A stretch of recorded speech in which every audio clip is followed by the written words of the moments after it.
अस्सलाम वालेकुम। आपको आज के प्रोग्राम में खुशामदीद कहते हैं। पार्लियामान में मुस्लिम लीग नून एक गैर संजीदा जमात के तौर पर सामने आ रही है। कौमी असम्बली में आसिफ अली जरदारी के साथियों की गुमशुदगी पर पीपल्स पार्टी का मुसलसल वॉकआउट जारी है। 3 रोज लगातार पीपल्स पार्टी ने वॉकआउट किया और ऐवान की कार्रवाई रुकी रही। जुमे के रोज ऐवान में नून लीग की कारकर्दगी का हाल यह था कि वो पार्टी जिसके मेंबरान और हलीफों की तादाद 220 से भी जायद बनती है, ऐवान में इजलास की कार्रवाई चलाने के लिए जो कोरम की मतलूबा तादाद है 86 मेंबरान, वो भी ना पूरे कर पाए। और जब कोरम की निशानदेही हुई तो सिर्फ 56 लोग ऐवान में बैठे थे और इनमें पीटीआई और एमक्यूएम के भी कुछ लोग शामिल थे। मुस्लिम लीग नून के साथ ऐसा पहली मर्तबा नहीं हुआ। जब भी अपोजिशन की किसी जमात ने वॉकआउट का फैसला किया, चाहे वो पीपल्स पार्टी हो या पीटीआई, ये कोरम पूरा नहीं कर पाते। कोरम एक इशू है, ऐवान की मैनेजमेंट दूसरा। स्पीकर अयाज सादिक की मुतादिद बार पीटीआई के अरकान के साथ तल कलामी हो चुकी है। यही हाल डिप्टी स्पीकर मुर्तजा अब्बासी का है कि जब वो हॉल चलाते हैं, जब वो ऐवान चलाते हैं तो माहौल इतना खुशगवार नहीं होता। अब दूसरी जानिब सेनेट चेयरमैन रजा रब्बानी ने मुस्लिम लीग नून के ही वुज़रा के ना आने और मतलूबा सवालात के जवाबात ना मिलने पर काम छोड़ दिया था। अब से कुछ देर पहले मुस्लिम लीग नून के जो ट्रबल शूटर हैं इसहाक डार साहब, उनसे उनकी मुलाकात हुई और इतरात ये हैं कि चेयरमैन सेनेट के मुतालबात मान लिए गए हैं। वुज़रा की हाजिरी के हवाले से गारंटी भी दी जाएगी और इसहाक डार ये कह रहे हैं कि पीर को सेनेट का इजलास भी होगा। हुकूमती वुज़रा की हाजिरी का यह हाल है कि सबसे ज्यादा जो वफाकी वजीर बराए पार्लिमानी अमूर शेख आफ्ताब हैं, जो कि ऐवान में नजर आते हैं। जो दीगर वुज़रा हैं, अगर उनकी मजमूई हाजिरी देखी जाए तो वो 50% से भी कम है। असम्बली के जो 289 इजलास हैं, उनमें से सिर्फ 4 इजलास ऐसे हैं जिनमें काबीना के तमाम अरकान जो है वो मौजूद थे। अब जरा जो सुपरस्टार्स हैं हुकूमत के, उन पर जरा एक नजर डालें। वफाकी वजीर खजाना इसहाक डार, सेनेट के 47 इजलासों में सिर्फ इन्होंने शिरकत की है। 221 इजलासों से ये गैर हाजिर रहे। वफाकी वजीर पानी बिजली आबिद शेर अली 262 इजलासों में आए, 139 में ये गैर हाजिर हैं। ख्वाजा आसिफ 191 इजलासों में इन्होंने शिरकत की है। 205 इजलास ऐसे थे जहां से ये गैर हाजिर है। विफाकी वजीर बराए तरक्की और मनसूबाबंदी एहसन इकबाल 143 इजलासों में पार्लियामेंट में आए, 255 में ये गैर हाजिर थे। और विफाकी वजीर तजारत और पैदावार खुर्रम दस्तगीर खान 177 इजलासों में शिरकत की, 221 में गैर हाजिर है। यह लिस्ट बड़ी लंबी है, सभी का ये हाल है। अब इसके बाद वजीर आला सिंध भी हैं जिन्होंने सूबाई हुकूमत में विफाक के खिलाफ बड़ी सख्त तकरीर की और एक बिजली के प्लांट को गैस ना मिलने पर सिंध से आने वाली जो गैस थी उसे बंद करने की धमकी दी। अब ये तीनों मामलात को देखें, कौमी असम्बली, सेनेट और उसके बाद वजीर आला सिंध, ऐसा लगता है कि पीपल्स पार्टी जारहाना मूड में है। और ये जो पीपल्स पार्टी का जारहाना मूड है, ये किस वजह से है? इन दोनों बड़ी पार्टियों के तर्ज अमल और पार्लिमानी सियासत के हवाले से कुछ बड़े आम सवालात हैं जो आज प्रोग्राम में मैं डिस्कस करने वाला हूं। ये पार्लिमानी ऐवानों में भी गर्दिश कर रहे हैं। पहला सवाल तो यही और सबसे आम कि क्या मुस्लिम लीग नून ऐवान चलाने में ये जमात जो है वो नाकाम हो चुकी है? दूसरा, पीपल्स पार्टी का जो जारहाना अंदाज है और ये जो तीनों महाज जिनका मैंने जिक्र किया, क्या इनका ताल्लुक आसिफ अली जरदारी के करीबी रुफका की गुमशुदगी से है? तीसरा सवाल कि करीब आते इंतखाबात और पार्टियों के पार्लिमान में एहतजाज, क्या आगे ऐवान की कार्रवाई चल पाएगी या नहीं? मेरे साथ जो लोग मौजूद हैं उनका मैं तारुफ करा दूं। सेनेटर मियां मोहम्मद अतीक साहब, सदर एमक्यूएम पंजाब के, एमक्यूएम पाकिस्तान के रहनुमा है, बहुत शुक्रिया। सेनेटर शशि पलेजो साहिबा, पाकिस्तान पीपल्स पार्टी के रहनुमा है, मेरे साथ ये दोनों इस्लामाबाद स्टूडियो में मौजूद हैं। सेनेटर मोहसिन अजीज साहब रहनुमा है पाकिस्तान तहरीक इंसाफ के, बहुत शुक्रिया मोहसिन अजीज साहब आपका भी। और general retired Abdul Qayyum senator हैं मुस्लिम लीग नून के, वो भी हमारे साथ मौजूद हैं। मैं शशि पलेजो साहब आपसे आगाज करूंगा। रजा रब्बानी, अब इतला यह है कि वो मान गए हैं और सुलह हो गई है। क्या आपको लगता है जल्दी ड्रॉप सीन नहीं हो गया इस सारे मामले का? देखिए, कोई जाती किसी बुनियाद पर रजा रब्बानी साहब ने ये प्रोटेस्ट अपना रिकॉर्ड नहीं कराया था। रज़ा रब्बानी साहब उन चंद सीज़न और एक बड़े कमिटेड और फेडरेशन को स्ट्रेंथन करने वाले जो आवाज़ें हैं उनमें से एक सियासतदान है। रेल जेल सब देखी हुई है उनकी। अच्छा। बड़े वजनदार और ग्रेसफुल पर्सनैलिटी के मालिक हैं। पाकिस्तान पीपल्स पार्टी के बहुत ही अहम रहनुमा हमारे हैं। और सेनेट में अतीक भाई साहब बैठे हैं। आप किसी से पूछ ले, चाहे अपोजिशन का मेंबर हो चाहे गवर्नमेंट साइड का, दिल से रेस्पेक्ट करता है उनकी। उन्होंने जब से वो चेयरमैन हुए हैं, सेनेटर तो बनते हैं, चेयरमैन हुए हैं, उन्होंने हाउस का नक्शा ही बदल दिया है। जो डिसिप्लिन, जो उसका ग्रेस, जो उनकी एक हाउस की सेंटिटी होती है, जो रियल एक वे में जो कस्टोडियन हाउस का होना चाहिए। और ये भी अभी लेकर आई हूँ तो अतीक साहब ने कहा मैंने नहीं देखा, ये हाउस ऑफ लॉर्ड्स और हाउस ऑफ कॉमन्स की तरह जो हमारी बुक्स रूल्स ऑफ प्रोसीजर तक भी, और वो कोशिश करते हैं कि कॉन्स्टिट्यूशन और रूल्स के तहत ही हाउस को चलाया जाए। अगर मैं भी रूल्स से हट जाऊंगी, भले पीपल्स पार्टी से, वो मुझे बात करने नहीं देंगे। और मुझे खुशी है, मुझे कहने दे कि मैं जूनियर हूं, लेकिन जब मैं मियां रज़ा रब्बानी साहब सेनेट चेयरमैन को, एजाज साहब, राजा जफरुल हक साहब, फरतुल्लाह बाबर साहब, ताज साहब जैसे सीनियर लोगों को देखती हूँ, ताहिर मुशद्दी साहब, ये ताज हैदर साहब है। अच्छा। तो लेकिन वो जो माहौल क्रिएट करते वो मियां रज़ा रब्बानी साहब की मरण में। तो ये बात जो उन्होंने कही, वो उन्होंने कहा कि वजीर नहीं आते, गवर्नमेंट सीरियसली नहीं ले रही मामलात को। बड़ी सीरियस हाउस ऑफ फेडरेशन जी होता है कि ये अपर हाउस जो है आपका है, उसको हकीकत सही मानाओं में ये जो मीनिंग दी है अपर हाउस वाली, ये तो वो आप ये कह रही हैं कि वो रज़ा रब्बानी ने दी है। एक ऐड करना दे उसमें, पहला ये वाहिद हाउस है जिसमें चारों सूबों की बराबरी वाली है, फाटा भी है उसमें। और वहां आप सूबों को, मेरी कंस्टिट्यूंसी सिंध असेंबली है, मेरे कंस्टिट्यूएंट्स एमपीज सिंध के हैं, मैं उनको रिप्रेजेंट, अगर मैं सिंध की बात करती हूँ, कोई खैबर पख्तूनख्वा की करता है, कोई नेशनल पार्टी वाला बलूचिस्तान, और वहां रेस्पॉन्स देने के लिए वज़ीर न हो। वज़ीर आज़म कुल दो दफा मेरे ख्याल में आए हैं। वज़ीर आज़म की हाजिरी दो फकत दो। और जो डार साहब है, मैं उनकी बड़ी रेस्पेक्ट करती हूँ, लेकिन वो सेनेट को वो भी सीरियसली नहीं लेते। उनका कोई मुल्की वजीर या कोई और स्पोक्स पर्सन आ जाता है तो ये इस सूरत आप ये कह रही हैं कि नॉन सीरियसनेस है तो और उनके पास सारा ये का हक बनता था। उन्होंने पहली दफा पाकिस्तान में हुआ है कि रूल 23 जो है वो उन्होंने उन्होंने अपना पावर इख्तियार किया और उस पर अमल दीजिएगा। मैं जनरल रिटायर्ड अब्दुल कयूम साहब, सर आपका क्या इस पर रद्द अमल है, अब जबकि ये सुलह हो गई है, रज़ा रब्बानी साहब अब वापस आ रहे हैं? देखिए, मैं ये कहना चाहता हूँ कि हमारी तारीख में गालबन ये पहली दफ़ा है कि सेनेट बड़े मुअस्सर तरीके से काम कर रही है, और इसका सारा क्रेडिट जो है वो चेयरमैन सेनेट मियां रज़ा रब्बानी साहब को जाता है। अच्छा।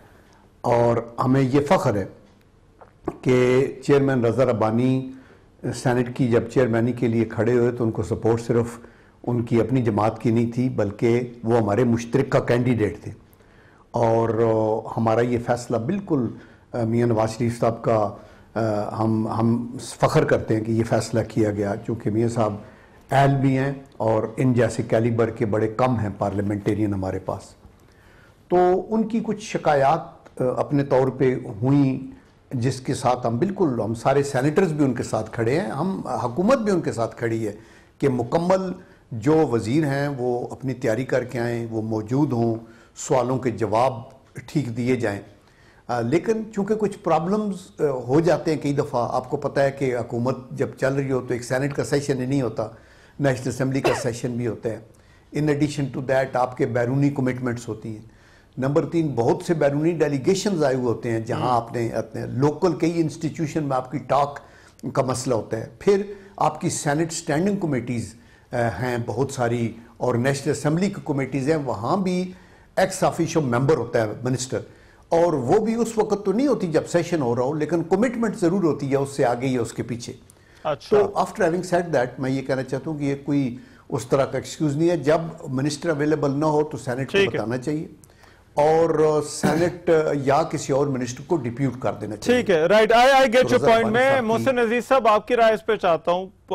हुकूमत के वज़रा का ना आना क्या उनकी गैर संजीदगी है या उनकी मसरूफियत ही इतनी है कि वो ऐवान में नहीं आ पाते?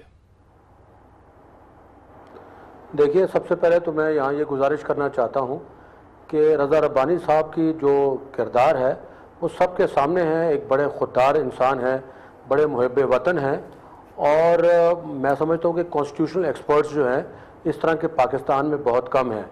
अब बात यह है कि जी उनकी जो यहाँ पे इस वक्त जो आज ये बात है तो हम इसलिए कर रहे हैं कि उन्होंने ये इसकी जो है निशानदही आज से 3-4 माह पहले भी 3-4 दफ़ा कर चुके हैं। अब जो इस सेशन में जब ये पीर का वाक़या है कि पीर के दिन जो है वो कुछ जो क्वेश्चंस वहाँ पे रेज हुए थे उनके एक तो उनके जवाबात नहीं थे, वो पिंग पोंग बॉल की तरह जा रहे थे कि between the interior ministry and between the cabinet ministry, तो वो जवाबात नहीं आए थे। उसके ऊपर उन्होंने अपनी नाराज़गी का इजहार किया। फिर उसके बाद कई मोशन ऐसे थे, कई कॉलिंग अटेंशन ऐसे थे जो कि 4 वज़रा के ना आने की वजह से वो डेफर कर दिए गए। उनमें से 2 मोशन मतलब मेरे भी थे। एक तो था वो जो ग्लोबल हंगर इंडेक्स है उसमें पाकिस्तान जो है 118 कंट्री जो डेवलपिंग कंट्री है उनमें से 108वां मुल्क आ गया है। दूसरा UNDP ने जो बताया है कि जी हम वाटर स्केर्स कंट्री हो रहे हैं। उस वक्त भी उन्होंने जो है चूंकि ये मिनिस्टर साहबान वहाँ मौजूद नहीं थे, मैं खड़ा हुआ, उसके बाद उन्होंने कहा कि जी जवाब देने के लिए कौन सा मिनिस्टर है, तो वहाँ पे मिनिस्टर मौजूद ये जुमे से पहले की बात है ये उस वक्त भी इन्होंने जी ये पीर के रोज की बात है, मंडे जिस दिन सेशन हमारा फर्स्ट डे जो था सेशन का। इसी तरीके से यही वाकयात फिर मंगल के दिन हुए, उन्होंने फिर दोबारा अपनी बरहमी का इजहार किया। तो ये ऑल ऑफ ए सडन कोई रात को सोते हुए गैर हाजिरियां और ये नॉन सीरियसनेस। जी बिल्कुल, और साथ ही साथ ये कि जी उनकी इम्पार्शलिटी जो है वो हम सब इससे वाकिफ हैं कि वो बिल्कुल इम्पार्शल तरीके से बड़े अच्छे तरीके से अपने इस ऐवान का वकार बुलंद करते हुए वो I get your point sir. मैं मियां अतीक साहब, राइट, मियां अतीक साहब, ये आपके सवालात से मामला शुरू हुआ जुमे के रोज। जी मैं उस पर क्यों वज़रा आपके सवालात के जवाबात क्यों नहीं देते? ये खैर सबके सवालात की बात है। मैंने तो बल्कि खड़े होकर अभी आपने शेख आफ्ताब साहब का जिक्र किया, कोई शक की बात नहीं है। शेख आफ्ताब साहब को तो हम ऑन द फ्लोर भी कहते हैं कि वो ऐसी चाबी हैं जो हर ताले में, नून लीग के हर ताले में फिट हो जाती है। वो बेचारे मेरे लिए बहुत काबिल एहतराम है। मैं कह रहा हूँ ना जी, वो तो बेचारे वो मेरे लिए बहुत काबिल एहतराम है। पिंडी के करीबी अटक से उनका ताल्लुक है, मैं पुराना जानता हूँ, बहुत शरीफ आदमी है। कल ही का वाकया, एक सवाल के जो मैंने उसका सप्लीमेंट्री पूछा तो उसमें मैंने चेयरमैन साहब को ये तमीद बांध के बात कही कि चेयरमैन साहब अगर इसका जवाब शेख आफ्ताब साहब देंगे तो मैं क्या समझूंगा उसको, क्योंकि मैं टेक्निकल सवाल कर रहा हूं और मुझे टेक्निकल जवाब चाहिए। वो वही एविएशन की मिनिस्ट्री वाले ही दे सकते हैं जो एविएशन के रेलेवेंट मिनिस्ट्री ही दे सकती है। Relevant ministry. अब फाइनेंस के जवाब भी शेख आफ्ताब, इंजीनियरिंग के जवाब भी शेख आफ्ताब, टेक्नोलॉजी के जवाब भी शेख आफ्ताब, एविएशन के जवाब भी शेख आफ्ताब। हर मिनिस्टर, जो मिनिस्टर ना आना चाहे वो जवाब की बड़े मसरूफ है ना सर। बात अच्छा मसरूफियत का भी सुन लीजिएगा। ये बड़े मैं अब क्या कहूं, राजा साहब मेरे लिए बहुत काबिल एहतराम है, लेकिन अभी भी जन साहब ने तो हक अदा किया ना, चूंकि उनका ताल्लुक PMLN से है, बड़ा अच्छा किया उन्होंने। लेकिन वो क्या कह रहे हैं कि जी 2 हाउस हैं, दोनों हाउसेज में कतई नहीं, दूसरे हाउस में भी मिनिस्टर मौजूद नहीं थे। ये सब लोग गए हुए थे चाइना सेंटर। अच्छा, वहां पर प्राइम मिनिस्टर साहब के सामने हाजिरी लगवाने के लिए वहां गए हुए थे। वहां पर एक वो चाइनीज प्रीमियर की बुक की लॉन्चिंग हो रही थी।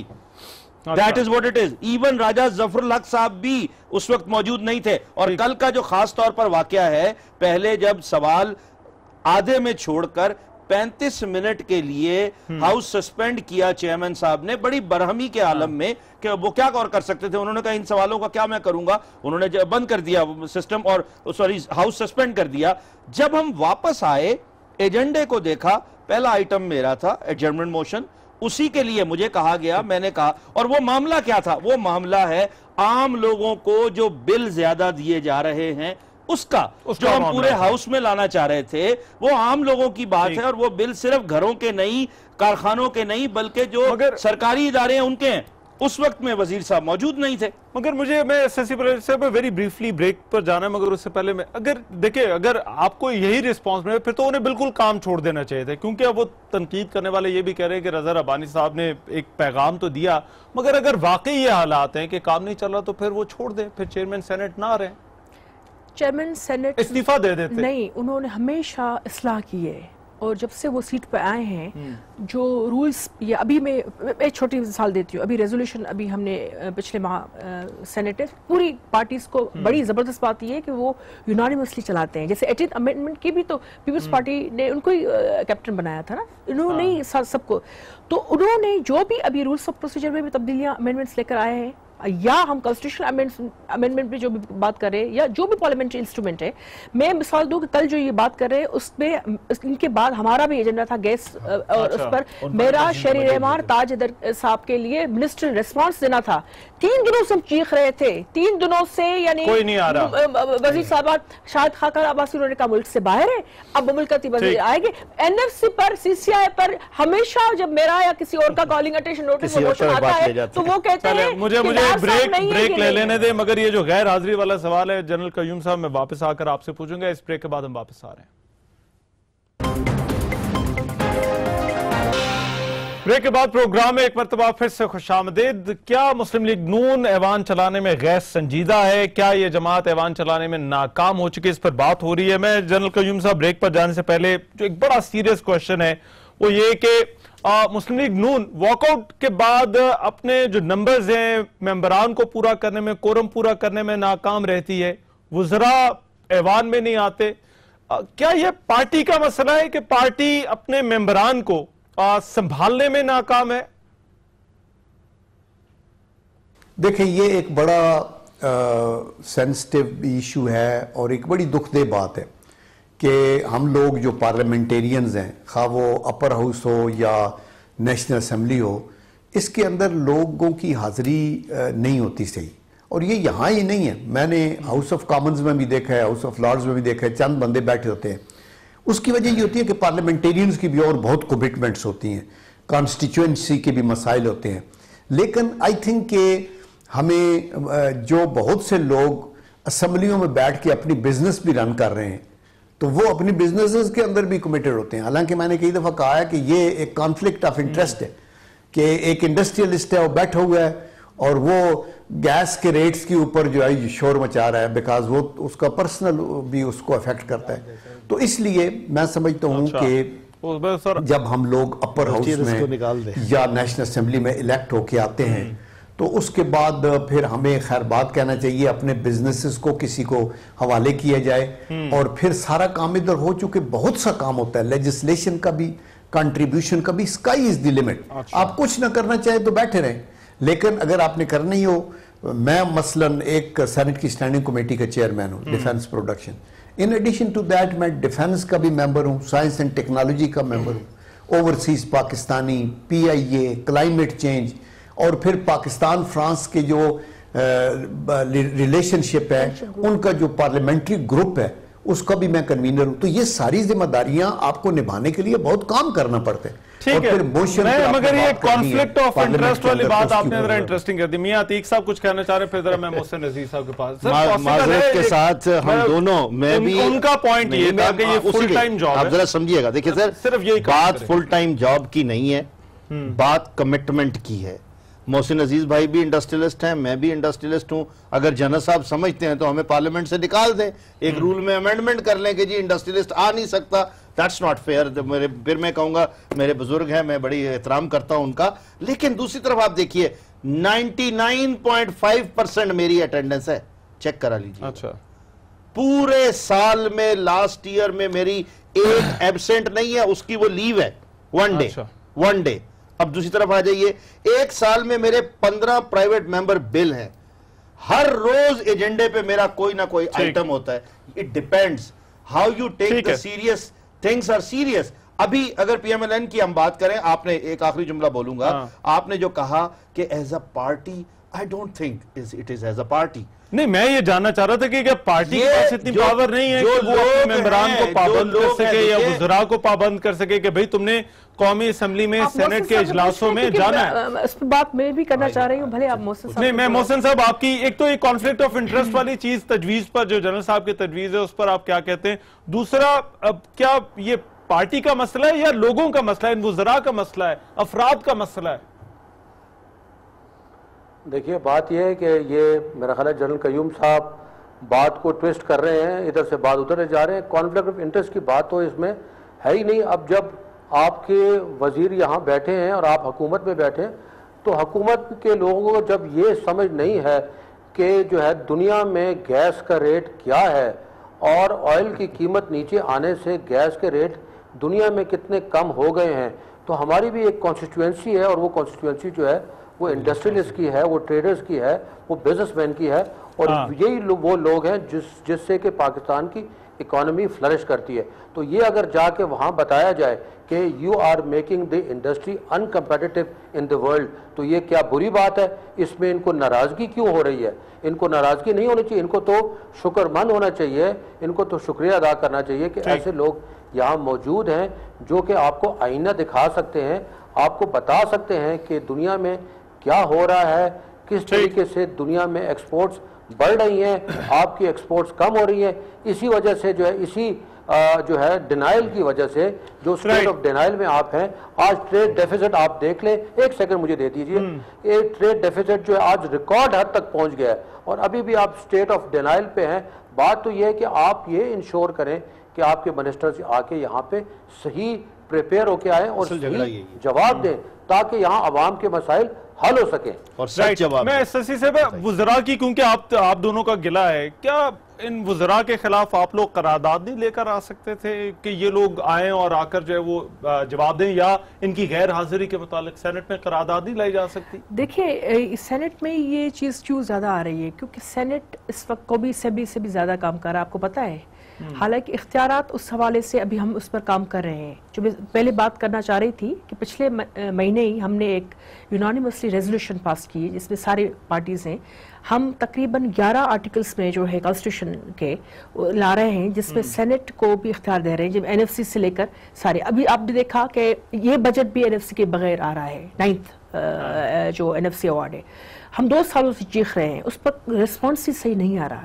दूसरी बात यह कि सबसे ज्यादा रिसर्च बेस्ड वर्क भी सेनेट में हो रहा है, सबसे ज्यादा मीनिंगफुल और काम की लेजिस्लेशन भी सेनेट में हो रही है, सबसे ज्यादा मेहनत भी जो है हम कर रहे हैं। जो भी मैं फॉरेन अफेयर्स की स्टैंडिंग कमेटी में हूँ, हमारी मैं आपकी बात से मुत्तफिक हूं, क्योंकि हमने दोनों, हम जाते हैं दोनों ऐवानों की कार्रवाई, लेकिन उन्होंने बात की, मुझे मौका दिया जाए प्लीज, कि जैसे 18th अमेंडमेंट के हवाले से फंक्शनल कमेटी बनी हुई है, ये फकत सेनेट में है, ये उस कौमी असेंबली में स्पीकर को भी मेहनत करनी चाहिए, उनको किसी ने रोका नहीं है। ये क्रेडिट जाता है मियां रजा रबानी साहब को। क्या उनके पास काम नहीं होते? वो सारे काम करते हैं, हर चीज के लिए टाइम निकालते हैं। बात रही वुज़रा की, तो वुज़रा को न उनको आते भी हैं तो तैयारी नहीं होती, और उनको पता ही नहीं होता क्या होने वाला है। मेरा सवाल था कि क्या इनको वुज़रा को रेप्रिमांड किया जा सकता है? आप करारदाद ले रहे हैं इनके खिलाफ? मैं आ रही थी कि बात यह है कि बात करारदाद की नहीं है, इसका मुस्तकिल हल होना चाहिए। बार बार आज करारदाद लाएंगे उसको, अब जो डार साहब ने गारंटी दी है, तो आपको लगता है आगे हालात ठीक होंगे? ये सेनेट ने मेहनत की है कि सीसीआई का सेक्रेटरी बन रहा है, हमने रेजोल्यूशन पास की हुई है, केटी बंदर का रेजोल्यूशन सेनेट ने पास किया, तभी जाकर उस गवर्नमेंट का भी उस पर बड़ा रोल है। तो करारदादे तो और भी दूसरी है, क्या उस पर ज्यादा अमल दरामद हुआ ही नहीं है, लेकिन सेनेट ने बाख्तियार बनाने के लिए अपने हाउस को, उसमें जो मेहनत की है, उसमें वुज़रा का। दूसरी आखिरी बात ये मैं इस सवाल की जवाब में करना चाह रही हूँ कि पीपल्स पार्टी खासतौर पे अपोजिशन की बात कर रहे हैं, क्योंकि हम सबको लीड कर रहे हैं, हमारे अपोजिशन लीडर एक ही एहसान हसन साहब हैं, वहाँ खुशी शाह साहब लीड कर रहे हैं। अगर आज हम सीरियस होना छोड़ दें, हमसे ज्यादातर मेंबर्स जो हैं वो एब्सेंट हो जाएं, तो ये हाउस रुक जाएंगे, खासतौर पे सेनेट। गवर्नमेंट को हमारा मुझे ब्रेक लेने में, मगर ये एक बड़ा इंपॉर्टेंट सवाल है कि आगे हाउस कैसे चलेगा, क्योंकि अब आपको गारंटियां तो जो है वो इसहाक डार साहब ने दी हैं, मोहसिन अजीज साहब और मियां अतीक साहब से भी और जनरल कयूम साहब से भी पूछेंगे कि आगे हाउस चल पाएगा या नहीं चल पाएगा। इस पर गुफ्तगू होगी इस ब्रेक के बाद।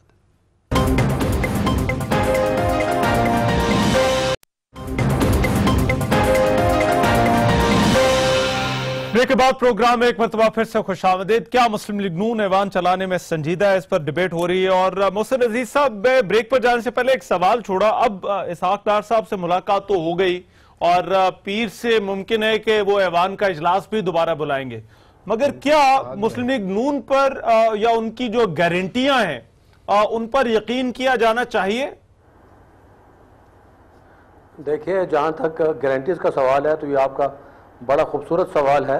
गारंटीज तो ये है कि अगर हम उसको देखें तो हम एक याद मैं कर रहा हूँ कि हमारा एक JIDC का हुआ था, यहाँ एक बिल आया था, उसमें सिर्फ 1 दिन रहता था, तो गारंटीज दी गई, इसहाक डार साहब ने भी गारंटीज दी और खाकान आबासी साहब ने भी गारंटीज दी कि ये बिल आप पास कर लें, एक कमेटी बना लें और कमेटी का जो फैसला होगा उसको हम अन्नो मन मानेंगे। अब उस कमेटी का हेड जो है उन्होंने उस वक्त जो है ना हमारे जो गवर्नर साहब है इकबाल जगड़ा साहब, उस वक्त उसको कन्वीनर बनाया, उसकी रिपोर्ट आई, इन्होंने नहीं मानी और नहीं मानी, फिर बाद में दोबारा रेज किया गया, दोबारा कमेटी बनी, वो दोबारा कमेटी बनने के बाद जो है तो फिर रिपोर्ट दी गई, आज उसको 2.5 महीने हो गए, अभी तक वो रिपोर्ट पड़ी है। बहरहाल ये तो इनकी बदजुबानी एक बात है जिसको मैं क्या कह सकता हूँ कि ये आज जो गारंटीज देकर जा रहे हैं इस पे ये अग्री करेंगे और बाद में इसको करेंगे अपना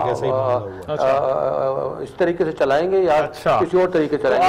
आपको हमारे पास हथियार मौजूद है, यानी हथियार मौजूद है कि हम भी अपोजिशन में बैठ के इंशाल्लाह इसका फैसला करेंगे। अगर यही हाल रहा तो मेरा ख्याल है सेनेट में हम भी बिल्स रोक सकते हैं, हम भी इस तरीके से कार्रवाई रोक सकते हैं ताकि मजबूर किया जाए गवर्नमेंट को कि इस सेनेट को सीरियसली लें, क्योंकि ये सेनेट एक सीरियस इदारा है और इस इदारे का जो काम है उसको काम को करने दिया जाए। इसकी इम्पार्शियलिटी जो है जो कि रजा रब्बानी साहब ने की हुई है इसी को बरकरार रखा जाए, क्योंकि यहाँ पे जो कमेटीज को है रजा रब्बानी साहब के आने पर इसको फाल किया गया।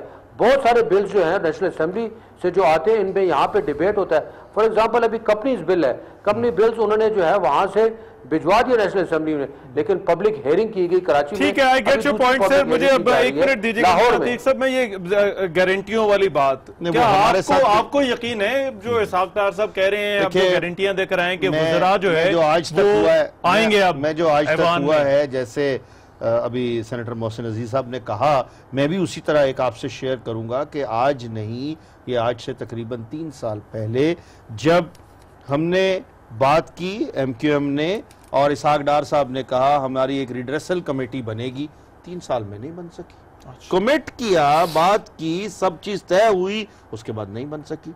तो इसलिए ये कहना, लेकिन दूसरी तरफ आखिरी बात, यही सवाल जरा जनरल कयूम साहब उनसे जरूर करिएगा, लेकिन एक आखिरी बात वो क्या है कि जिस तरह उन्होंने कहा तमाम ऑपोजिशन, मैं फिर कहूंगा, मैं या शशि पलोजा साहबा, अगर हम मेहनत करके इकट्ठी करके जो नॉर्मल आम लोगों के इश्यूज हैं उनको फ्लोर ऑफ द हाउस पर लेकर आते हैं और उन पर आकर कुछ नहीं होता, तो फिर वही बात है कि हम भी कोई ना कोई टैक्ट इस्तेमाल करेंगे कि जिससे हुकूमत फिर इस तरह ना मानेगी तो फिर उस तरह तो मान ही जाएगी। जनरल कयूम साहब, क्या रजा रब्बानी साहब आगे हाउस चला पाएंगे?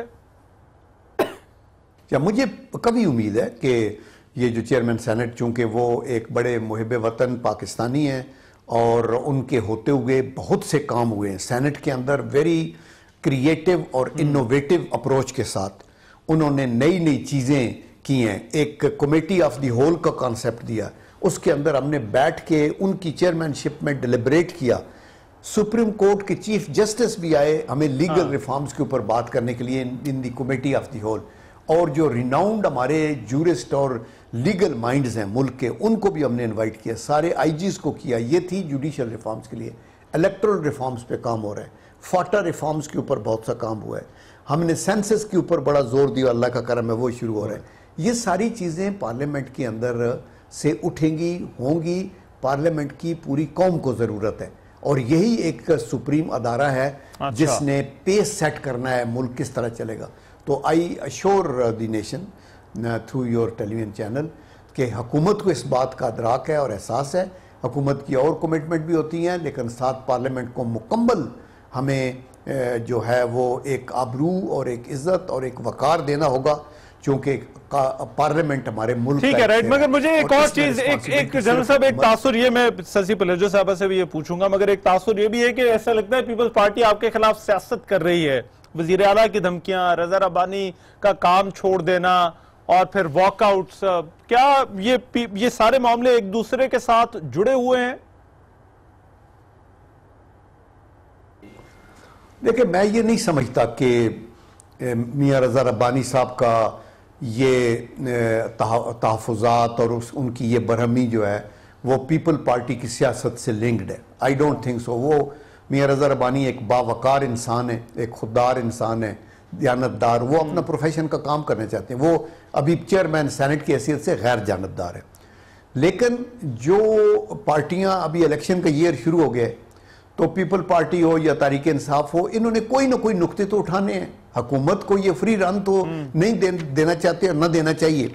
अच्छा, लेकिन इनके पास बेस्ट जो स्ट्रेटजी है ना जीतने की, वो है परफॉर्मेंस को इनको इजहार करना चाहिए। अच्छा ठीक है, राइट। मुझे अब राइट, मैं एसएससी बनर्जी साहब, मेरे पास टाइम कम है, मगर ऐसा लगता है ये, क्योंकि मैंने ये जनरल साहब से मैंने सवाल किया, मैं यही सवाल आपसे करूंगा कि ऐसा लगता है कि लड़ाई कुछ और है, मगर उसको रंग दिया जा रहा है कभी हुकूमत की गैर संजीदगी का, कभी विफाक और सूबे की लड़ाई का। मुझे थोड़ा सा मौका प्लीज दीजिएगा बगैर उसके, क्योंकि मैं सुन रही हूँ मुसलसल सबको अच्छी डिबेट हो रही है। अब मैं आज चैनल को आपको भी अप्रिशिएट करूंगी। बड़ी मीनिंगफुल डिस्कोर्स में आप लेकर जा रहे हैं। मुर्गों की तरह जो लड़ते हैं पार्टिसिपेंट्स, वो नहीं होना चाहिए। तनकीद बरा इस्लाह होनी चाहिए, तनकीद बरा तनकीद। ये हमारा अपना मुल्क है, हमें बेहतरी, सवाल होने चाहिए, जवाब बिल्कुल सवाल तो जरूर होने चाहिए। आप जब तक आपका प्रोसेस जो थिंकिंग वाला उसको जो थॉट प्रोसेस नहीं, खैर मेरे ख्याल में ये दो अलग अलग चीजें हैं। मतलब पूछना ये था सियासत तो नहीं हो रही है। मैं उसी पे बात करी। सिंध के मामला बहसियत एक सूबे के, हमारी भी एक खुद मुख्तियारी है, उसमें मामलात हैं, हमारे इश्यूज हैं। हमारे फेडरल लेजिस्लेटिव लिस्ट 2 के हवाले से जो 80th अमेंडमेंट के बाद जो है चीज़ें इम्प्लीमेंट होना थी सूबों के हवाले से, वो अभी तक नहीं हुई। जो फंक्शनल खुद कमेटी में भी उसमें हूँ कि भाई इस बाख्तियार बनाया जाए। गैस या तेल या पानी के हवाले सारे सूबों के अपने अपने इशूज़ है, उस पर सिंध क्या वज़ीर आला बहसियत एक अपने सूबे के कैप्टन के सरबराह के बात रखता है, तो वो बात उसका हक है आईनी।